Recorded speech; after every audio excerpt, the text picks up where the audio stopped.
क्या आपके पैर दिन खत्म होने तक बहुत भारी और टायर्ड हो जाते हैं, थोड़ा दर्द भी शुरू हो जाता है? क्या कभी-कभी इस प्रकार के स्पाइडर वेन्स या ट्विस्टेड बल्जिंग वेन्स दिखाई पड़ते हैं पैरों में? या फिर शाम तक स्वेलिंग आ जाती है जो सिर्फ सोने पे रेस्ट करने पे ही कम होती है? बहुत लोग समझते हैं कि वेरिकोज वेन्स एक कॉस्मेटिक प्रॉब्लम है, लेकिन सच्चाई ये है कि अगर वेरिकोज वेन्स ट्रीट ना किया जाए टाइम पे तो वो बहुत प्रोग्रेस और वर्स हो सकते हैं। धीरे धीरे चमड़ी का कालापन, एक्जिमा, ब्लीडिंग, क्लॉटिंग, अल्सर या घाव बहुत सारी सिक्वेलें कॉज कर सकता है।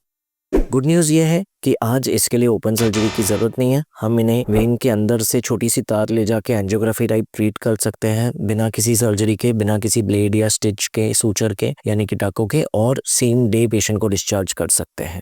नमस्ते, मैं हूं डॉक्टर गौरव गंगवानी, एक board equivalent certified interventional radiologist and vascular specialist. इस चैनल पे हम बात करते हैं मॉडर्न मिनिमली इन्वेसिव ट्रीटमेंट्स की, जो आपको शायद सर्जन या रेगुलर डॉक्टर्स ना बता पाए। अनफॉर्चुनेटली वेरिकोज वेन्स आज हर 3 में से एक शख्स को इन्वॉल्व करता है और बहुत लोगों को पता भी नहीं है क्या। इसलिए डिटेल में शुरू करते हैं कि पैरों में ये क्या चीज़ है जो आज 3 में से एक इंसान अफेक्ट कर रही है और इसका सोल्यूशन क्या है। सबसे पहले जानते हैं क्या है वेरिकोज वेन्स। हमारे पैरों में जो खून की नसें खून लेकर आती है, शुद्ध खून हार्ट से पैरों तक, उन्हें कहते हैं आर्टरीज। जो नसें दूषित खून को वापस लेकर जाती है हृदय तक, उन्हें कहते हैं वेन्स। वेन्स में वाल्व्स या दरवाजे होते हैं जिनका काम होता है खून को ऊपर पंप होने देना और नीचे ना ठहरने देना, नीचे कंजेस्ट ना होने देना। कभी कभी ये दरवाजे या वाल्व्स जो वन वे डोर्स है, ये वीक या डैमेज हो जाते हैं, जिससे ब्लड नीचे पूल होने लगता है, ये दूषित खून, जिससे वेन सूजने लगती है।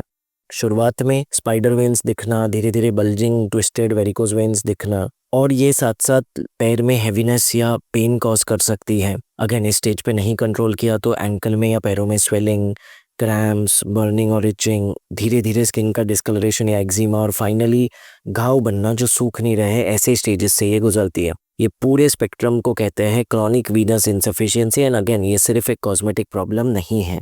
कौन लोग रिस्क पे है, रिस्क फैक्टर्स क्या है जिससे ये चांसेस बढ़ जाते हैं वेरिकोज वेन्स होने के? ज़्यादा देर तक खड़े रहकर या बैठकर ड्यूटी करना, जो आजकल आई थिंक हर एक कोई है। वेट ज़्यादा होना, अगर आप एक फीमेल हो और प्रेगनेंसी से गुजर रहे हो, definitely higher risk. Family history अगर है, जेनेटिक हिस्ट्री, तो हायर रिस्क। 35 से जैसे एज बढ़ती जाएगी रिस्क बढ़ जाता है। एंड अगर पहले पैरों में कोई इंजरी हुई है तो रिस्क बढ़ता है। वेल, कौन सी 2 आधुनिक थेरेपीज़ है जिससे हम ये बिना किसी सर्जरी के ट्रीट कर सकते हैं? आज तक हम सब जानते हैं कि वेरिकोज वेन्स के लिए सर्जिकल स्ट्रिपिंग खत्म हो चुका है, लेज़र गोल्ड स्टैंडर्ड था।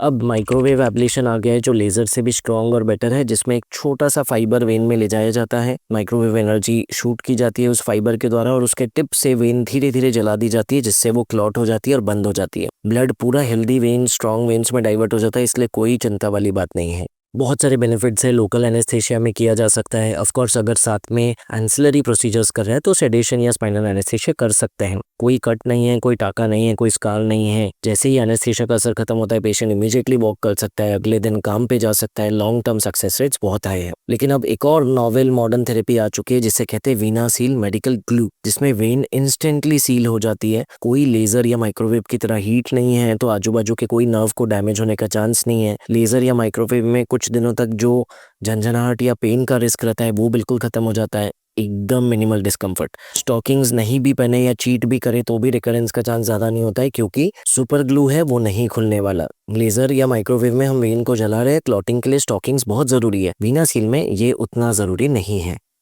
समझते हैं कि ये प्रोसीजर कैसे किया जाता है। आपको एडमिशन के बाद कुछ ही घंटों में प्रिपेयर करके, जैसे दोनों लेग्स को शेव करके ताकि प्रोसीजर क्लीनली हो पाए, ओटी में ले जाया जाएगा। अगर मल्टीपल प्रोसीजर्स प्लान्ड है तो एनेस्थेटिस्ट आपको सेडेशन यानी कि थोड़ा सा बेहोशी की दवा दे देंगे या स्पाइनल एनेस्थेशिया देंगे, डिपेंडिंग ऑन कंफर्ट एंड आपके और उनके डिस्कशन के बीच। एक बार आप सेडेट हो गए, हम छोटी सी सुई ले जाकर सुन करके एक बड़ा शीट ले जाएंगे, जिससे या तो हम माइक्रोवेव फाइबर ले जाके जला सकते हैं वेन को, या ये वीना सील किट ले जाके ग्लू से बंद कर सकता है। एक बार हम मेन वेन को जला दे या चिपका दे, इन्हें पैरेंट या सेफिनस वेन्स कहते हैं। उसके बाद जो बची हुई वेन्स हैं, अगेन उनको भी हम कनेक्टिंग चैनल्स और बची हुई वेन्स को उखाड़ सकते हैं, माइक्रोवेव कर सकते हैं, ग्लू डाल सकते हैं, एक झाग यानी कि फोम स्क्लेरोथेरेपी से खत्म कर सकता है, ताकि मैक्सिमम वेन्स क्लॉट हो जाए और बहुत अच्छा फायदा मिले। ट्रीटमेंट के बाद जैसे ही सेडेशन का असर खत्म होता है, आप इमीडिएटली वॉक कर सकते हो। नेक्स्ट मॉर्निंग डिस्चार्ज लेके अपना रेगुलर एक्टिविटीज कर सकते हो, इंक्लूडिंग जॉब या होम के घर के कोर्स। कुछ स्टॉकिंग्स मोस्ट केसेस में हम तुरंत पहनने कहते हैं। अगर वीना सील है तो फिर भी ऑप्शनल है, लेकिन हाँ, मेरा रिकमेंडेशन रहता है कि स्टॉकिंग्स 3 महीने तक स्ट्रिक्टली पहननी चाहिए। ओवरऑल सेफ्टी या सक्सेस कैसा है? 95 to 99% सक्सेस रेट्स है, सिग्निफिकेंट क्लिनिकल हीलिंग और pain free life, कॉस्मेसिस free life के लिए। कॉम्प्लिकेशन रिस्क बहुत ही कम है, लेस देन 0.5% इन एक्सपर्ट हैंड्स। रिजल्ट्स बहुत ड्यूरेबल है और सालों तक इसका बेनिफिट मिलता है। परमानेंट नहीं है, क्योंकि अगर आप लाइफस्टाइल बिल्कुल छोड़ देते हो तो डेफिनेटली रिकरेंस का चांस है। बीमारी ओरिजिनल जितनी कभी भी वापस नहीं आएगी, पर हाँ, यहाँ वहाँ कनेक्टिंग चैनल से परफोरेटर्स थोड़ी वेन्स वापस पैदा कर सकते हैं। क्यों ये मिनिमली इन्वेजिव ऑप्शंस बहुत अच्छा है? क्योंकि इनमें लॉन्ग टर्म हॉस्पिटलाइजेशन की ज़रूरत नहीं है, कोई सर्जिकल ब्लेड या स्कार या टाकू की ज़रूरत नहीं है, कॉस्मेटिकली क्लिनिकली बहुत फ्रेंडली है, तुरंत आप चल सकते हो, डीवीटी और कॉम्प्लिकेशंस कम है क्योंकि एक ही जगह लिटा नहीं रहे आपको ज़्यादा देर, फ्यूचर वेन डैमेज या वाल्व डैमेज के चांसेस बहुत कम है। तो अगर आपको इस प्रकार के विजिबल वेन्स है, एंकल स्वेलिंग आती है, रात को क्रैम्प्स आता है, लेग में हैवीनेस है, कॉम्प्लिकेशंस के लिए मत रुकिए, अपने नज़दीकी इंटरवेंशन रेडियोलॉजिस्ट से कनेक्ट करें जो मिनिमली इन्वेसिव तरीकों से आपको पर्सनलाइज मदद कर पाए। आई होप वीडियो ने आपको बहुत एम्पावर किया वेरिकोज वेन से लड़ने के लिए। प्लीज़ अगर वीडियो अच्छा लगा तो लाइक, शेयर एंड सब्सक्राइब, क्योंकि बहुत फ़र्क पड़ जाएगा, आगे बहुत वीडियो डालने वाले हैं इस पे। एंड कमेंट पे हमें ज़रूर बताएं कब से आपको क्या लक्षण आ रहा है, जिससे हम आपकी हेल्प कर पाए या नज़दीकी IR के लिए आपको गाइड कर पाए। एंड स्क्रीन पे और वीडियोज़ दे रहे हो इस टॉपिक पे, जैसे योगा, डाइट, क्या बेस्ट है वेरिकोज वेन्स के लिए। सुरक्षित रहे, सशक्त रहे।